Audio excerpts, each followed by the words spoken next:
rather than inverted triangle approach. So, a picture story is not a opinion essays, editorials, or work of fiction.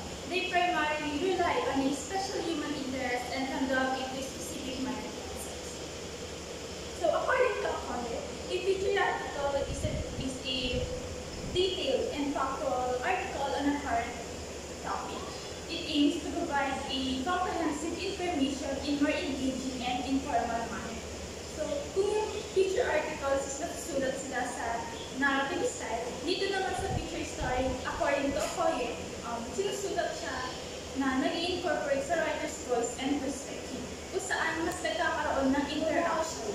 Dahil yung style na to is inaalaw niya yung writer to connect with the readers. So, when dito naman sa Reader's Handbook of Journalism, it defines a picture story as an insightful account of a threat, issue, or personality, kung saan it aims to provide a comprehensive understanding na nag-i-incorporate ng specific example within the broader context. So, itong approach na ito is inaalaw niya yung exploration sa social, economic, and political implication sa sectoral, national, and global levels.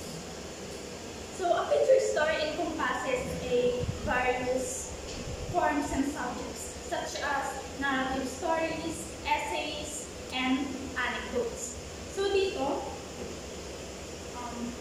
some campus papers confuse the picture page with the literary page, but we must know that they are different. Kapag sinabi natin kasing literary page, meron siyang element of fiction, while sa picture page, based siya sa facts.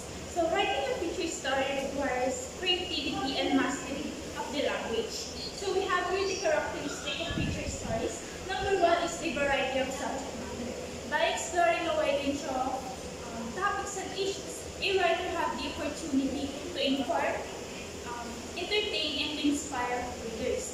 And of course, nasa-showcase din nila yung creativity nila and versatility as a writer. So, the next one is variety of tones. Variety of tones in writing is essential by creating a dynamic and engaging piece. By using different tones, a writer can evoke a range of emotions sa mga readers, keeping them interested and invested sa story. The next one is variety of form and style. So dito sa variety of form and style, dapat dito is hindi natatakot yung writer na gumamit ng ibang style ng writing.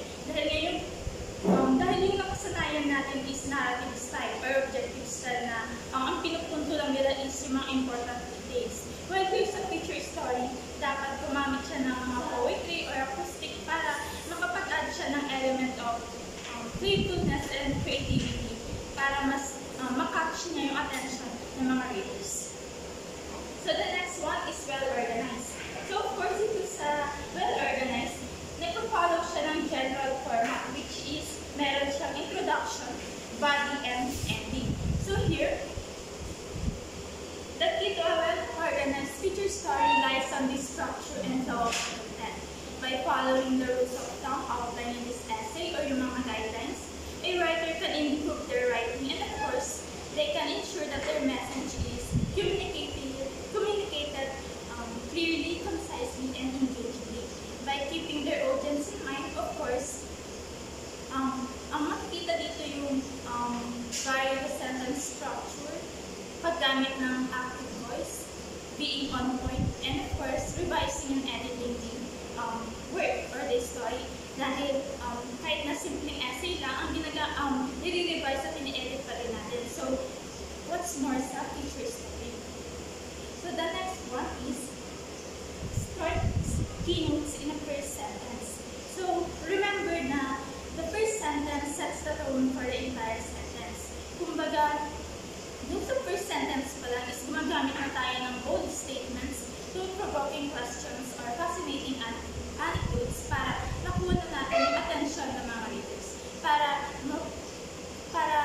mag-isip sila kung ano pa yung susunod na mababasa nila sa story na ginawa ng isang journalist. Dahil kung binigay mo na yung pinaka-main na message sa first sentence pa lang, nawala na yung excitement sa kanila na magbasa. Of course, hindi na sila may intrigue kung ano pa yung susunod sa work na ginawa.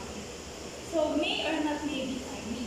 So, feature articles may be defined by their relevance and timeliness sa isang topic.